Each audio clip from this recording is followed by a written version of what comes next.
السلام عليكم ورحمة الله. ازيكم يا حبايبي؟ عاملين ايه؟ يا رب تكونوا بخير. ان شاء الله هعمل معاكم النهاردة اكلة شتوية جميلة جدا. كتير مننا بيحب ان هو ياكلها، بس في ناس بتكسل ان هي تعملها.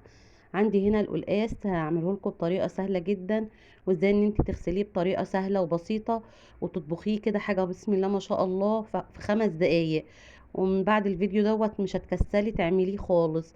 هنسمي الله ونصلي على رسول الله ونبدأ مع بعض. معايا هنا قلقاس، هبدأ ان انا اقطعه قطعة كده زي ما شفتم. مش هقدر ان انا اقطعه او اقشره وهو قطعة واحدة على بعض. بقطعه هنا زي ما انتم شايفين كده، وببدأ ان انا اقشره. طبعا القلقاس اكله شتويه جميله جدا، بس في ناس بتكسل علشان طريقه الغسيل بتاعته. في ناس بتحب ان هي ما بتبلهوش ميه اصلا، بس الطريقه دي مش صح خالص. لازم ان انت تغسليه وتنقعيه، ولازم تنضفيه كويس بحيث ان هو ينزل الماده الجيلاتينيه اللي فيه.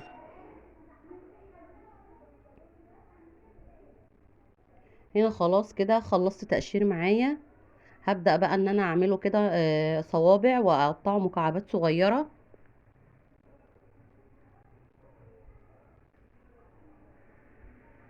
الطريقة دي سهلة جدا ومش هتاخد معاكي وقت خالص، وهيطلع معاكي مستوي جدا بصراحة، وطريقة جميلة. جربوها ان شاء الله هتعجبكم جدا.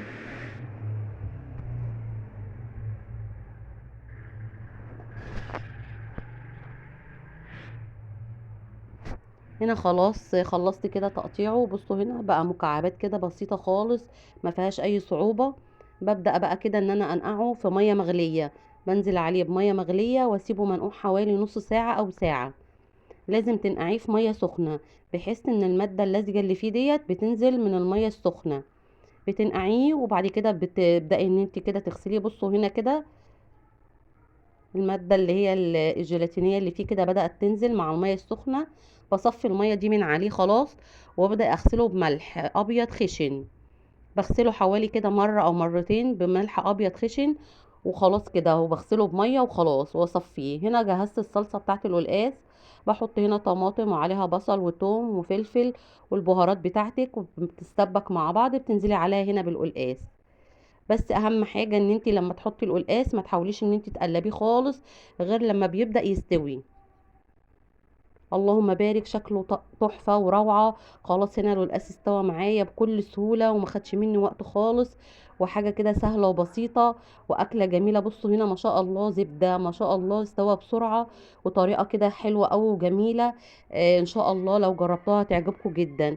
ما تنسوش تدعموني بلايك واشتراك للقناه. انا يوميات تيتا. لو اول مره تشوفوني هستنى لايك منكم واشتراك في القناه. والسلام عليكم ورحمه الله وبركاته.